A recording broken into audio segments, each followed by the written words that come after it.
Sa kabila ng banta ng kaanak na papanaguti ng motorisang nakabundol, sa university teacher na si Jeconi Joyce Paler ay nananatiling walang naisampang kaso laban sa driver ng motorsiklo. Una nang nanawagan ng hustisya ang pamilya Paler, lalo na ang asawang si Senior Fire Officer 1 Iver Paler sa agarang hustisya. Pero ayon kay Police Lieutenant Colonel Jose Marie Simangan, hepe ng Kidapawan PNP, hinihintay pa nila ang affidavit at ibang dokumento mula sa pamilya bago makapagsampa ng kaso. Posibleng pinili muna ng pamilyang magluksa muna at ilibing muna ang guro bago nila aasikasuhin ang legal na hakbang.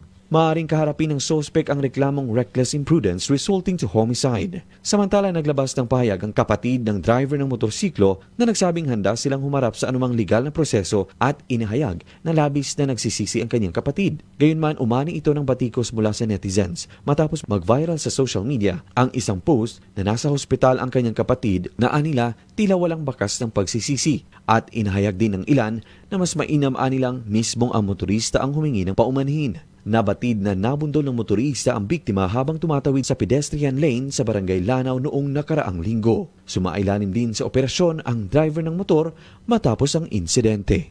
Luigi Alan Tutor, NBC, Bida Balita.